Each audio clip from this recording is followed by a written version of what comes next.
I'm working on this theme in my own life, pressing on when you feel like giving up. I just was down at an award ceremony in Florida, got this puppet opera movie that I made, have released it just at Christmas last year. And so I submitted it to several award ceremonies as far as having our film in their film festival. And this one, Orlando, they said, yeah, we'd love to have it. And it actually was in the top three for best stage play. So I thought, I'm going to run down there and actually go to this ceremony. I'd like to see it. I'd like to see what it's about.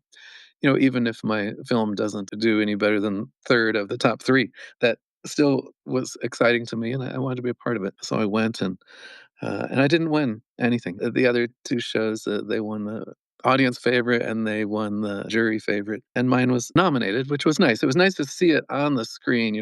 They do this Academy Award thing. There were about 1,000 people in the room, and they say, "And the nominees are," and then it pops up on the screen, and for best stage play, St. Nicholas Italian Puppet Opera. It's got music playing and people are cheering, and that's really exciting, and I actually had some thoughts before it. I thought, I mean, there's no way mine is gonna place anywhere. I mean, it's in Italian, it's a puppet show, and it's a little different. But then as I thought about it more, I thought, it is an international Christian film festival. This is the only entry that's actually an international entry, not just a US entry. It's got some character, it's got this art house feel, it's really interesting, a great deep story and deep. And so I was talking myself into, I might actually get, maybe the people's choice or maybe the jury choice. I might actually get these. And I asked the person sitting next to me, I didn't know anyone there, but I asked the person sitting if they could film when they announced the winner, because, just in case I won. And, I hand the camera and they're like, oh, we'd love to. And they're filming and they announce the winner and it's not me. I'm like, okay, I can have the camera back. Thanks. And I cheer for the others, which is great. You go back to your room and you just go, wow, I started to actually believe that this could be possible. And, and then you get that dashing feeling. And I'm bringing this Italian puppet show over this summer to tour around the United States and Canada. Here I'm like, okay, this is not going to work. And, you know me, Al. I can crash after, You can, as many of us, your worst critic. But you have the and ability to press on. That's what I've noticed about you. You really well, can and press that's on. what I'd like to talk about because it's like, how do you go from okay, this isn't gonna work. Wow, this might actually work. Okay, that didn't work, but this might still work, and, or not whether it works or not, but, where does it stand? Am I just spinning my wheels, or is it actually making a difference? And then do you wanna get up and keep going? And this is the same whether you're in a job or you're in a marriage or you're in a situation with family members or, whatever it is, you can reach these highs and then pretty quickly those lows when something goes awry. You don't get the recognition you wish you got. You don't get an attaboy. You don't get an award. How do you deal with this, Al? This is the question. And you've been in a lot of circles where you've been with some really big name people, big, famous kind of people.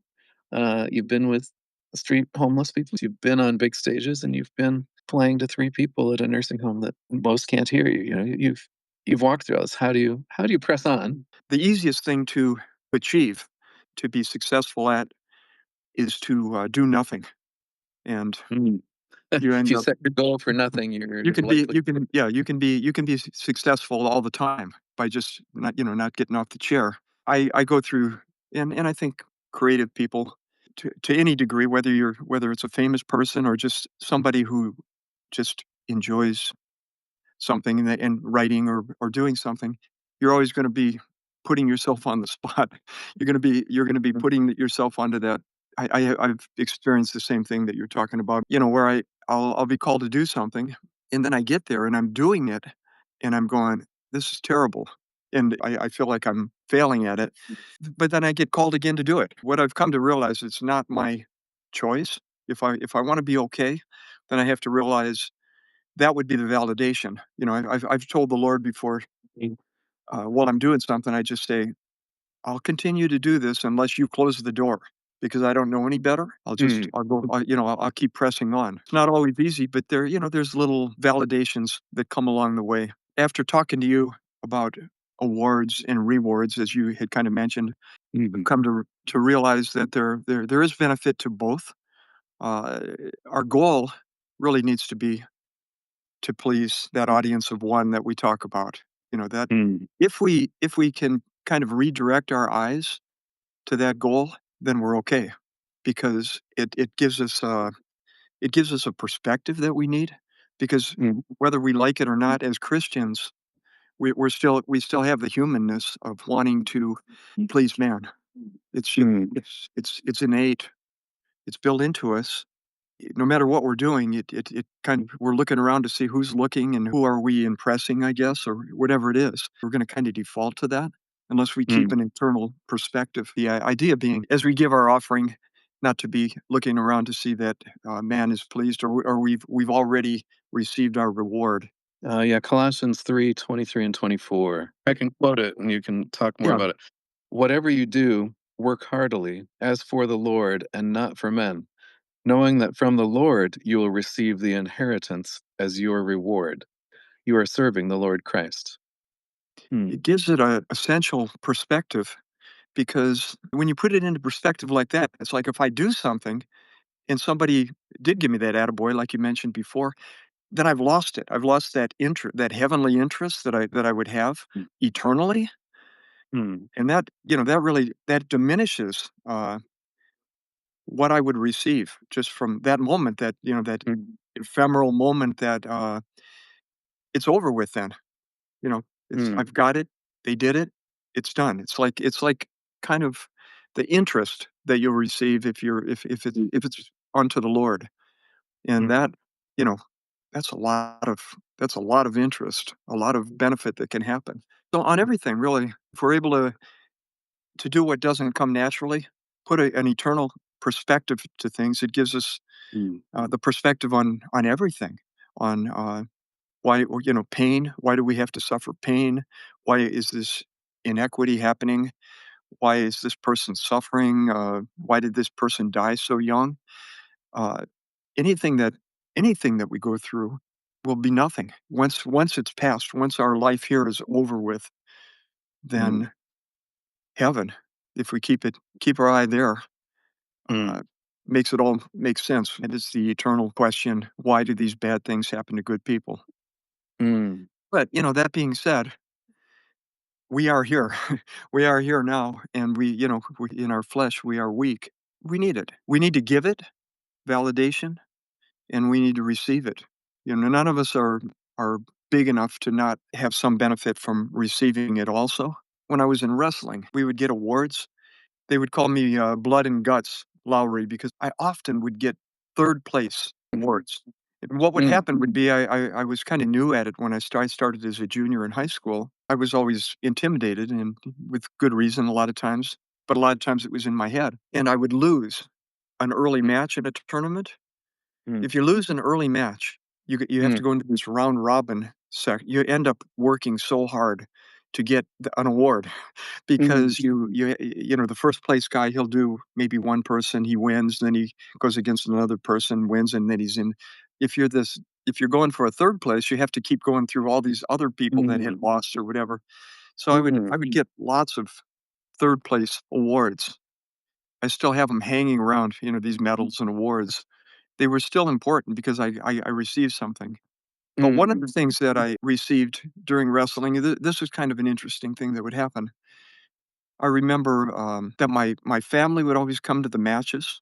My mom and dad and my sisters would come, and it mm, would be kind of an embarrassment to me, trying to be a cool high school guy and just kind of always be looking the other way or, not really acknowledging their presence. I was trying to impress the cheerleader, somebody else that wasn't gonna be have a lifetime benefit to me. But anyways, that was my high school mind.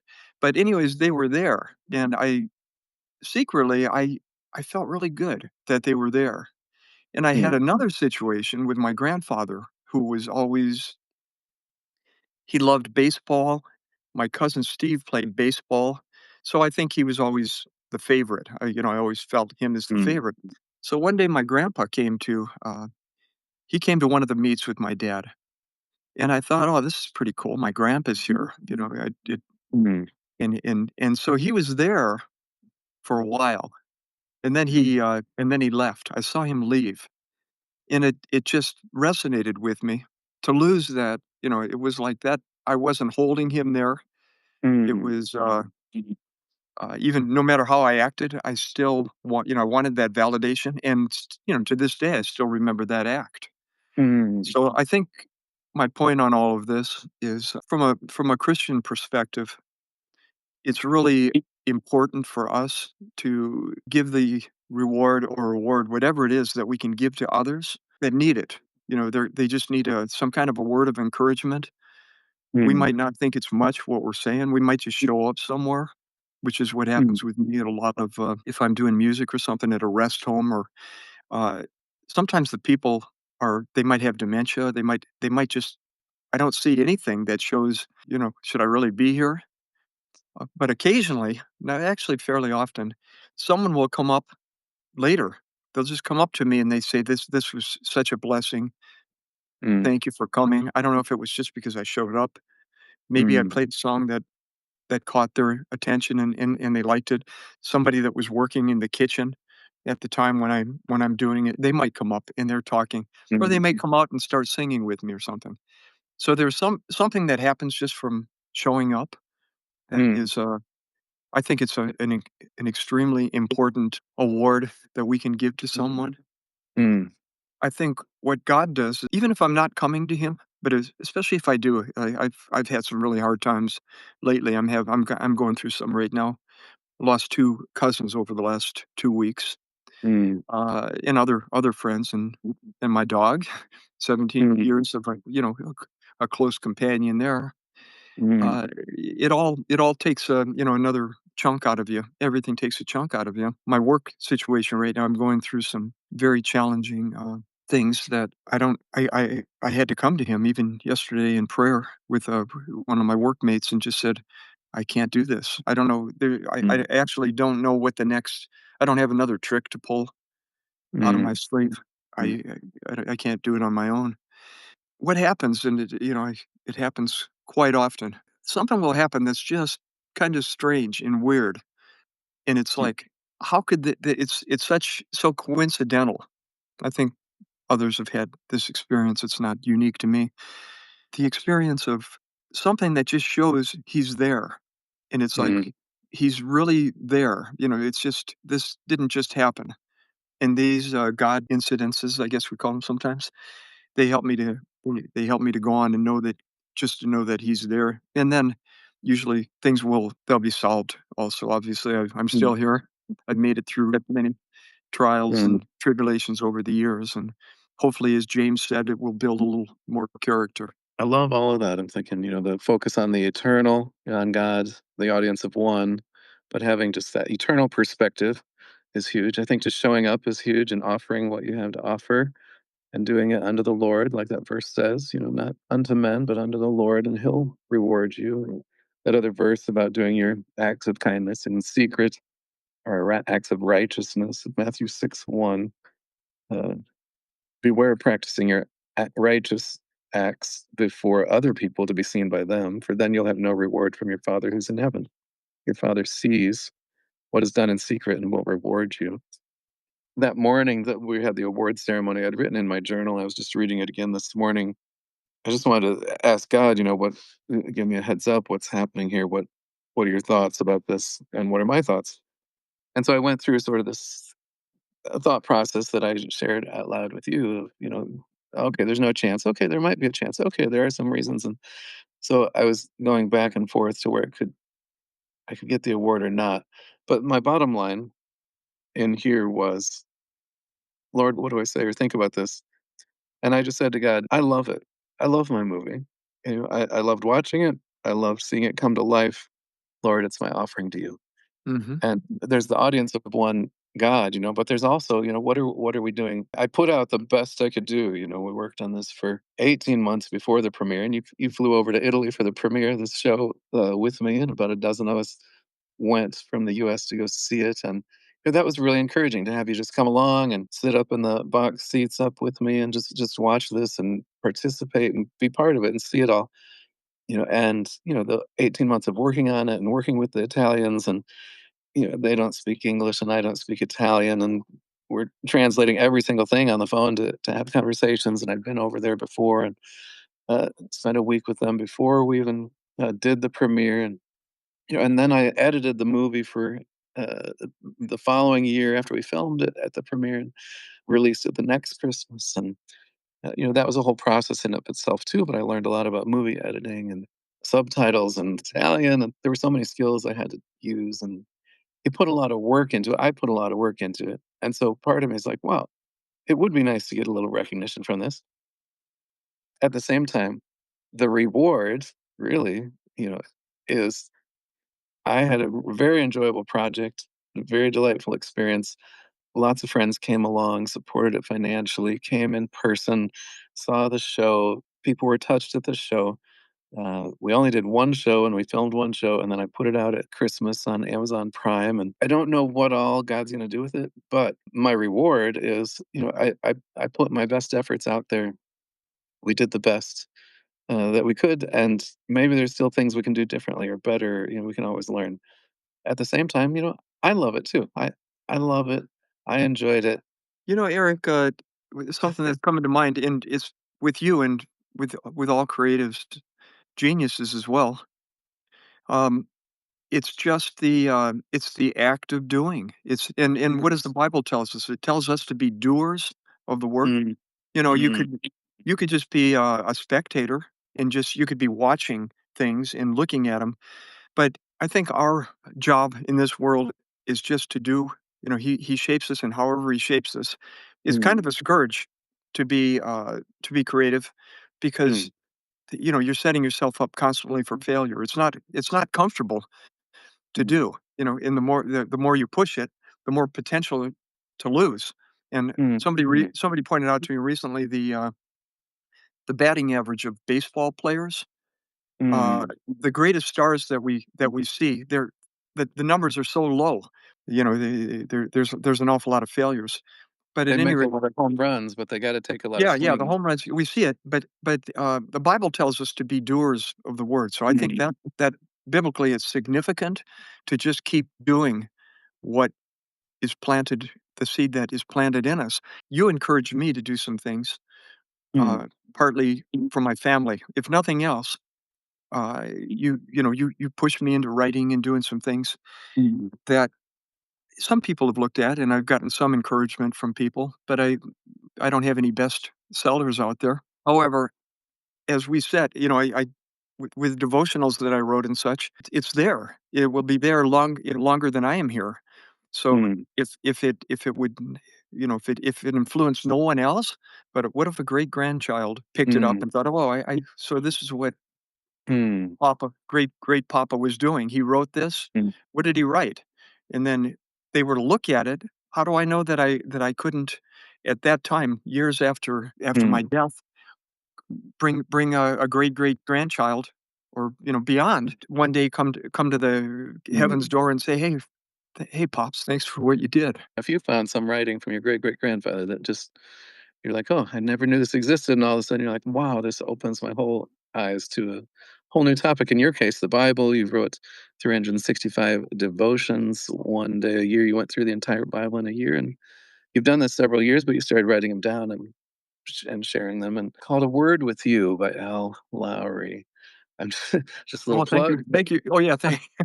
but, you can get it on uh, Amazon or, alanlowry.com, but I yeah. I think it's nice. I Fortunately, really you do pushed me through. You made me. We did that. I finished it on our yeah. trip. That was part of what I did when we were in Italy. When I'm in It was Italy the for end of the year, and true. it's like it wasn't done. I Mm, never really was finished. Every time I looked at it, more editing would happen. At that mm, time, a lot of editing was happening, but you said, "Al, you just have to do it. You got to just make it happen."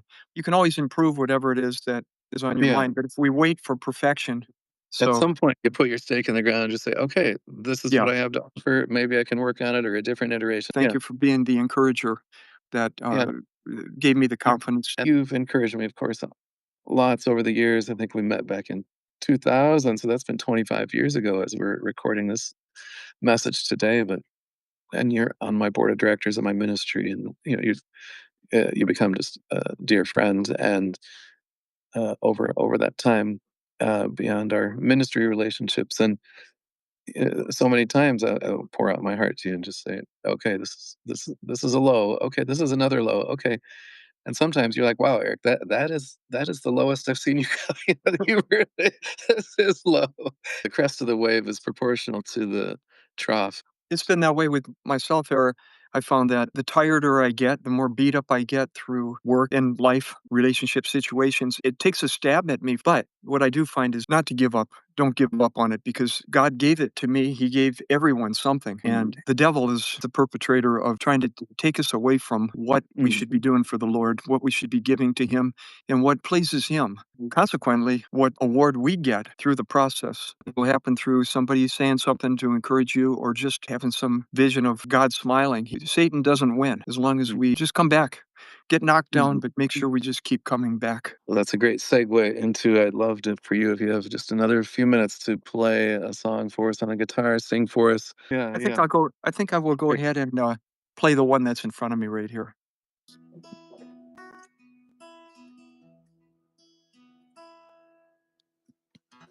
When the music fades, all is swept away, and I simply come, longing just to bring something that's of worth that will bless your heart. I'll bring you more than a song, for a song in itself is more what you require. You search much deeper within through the way things appear. You're looking into my heart. I'm coming back to the heart of worship. It's all about you. It's all about You, Jesus. sorry, Lord, for the things I made. It's all about you. It's all about You, Jesus. you. Beautiful. Thanks so much, Al. Lord, be with each of us as we go into our day today and be with those that are watching this. Lord, help them to press on when they may feel like giving up. Lord, help them to know that you are there, that you care, and that you're cheering us on. In Jesus' name, amen. Thank you, Eric. Amen. Love you, Al. Good We'll day see to you. you. All right. Bye bye.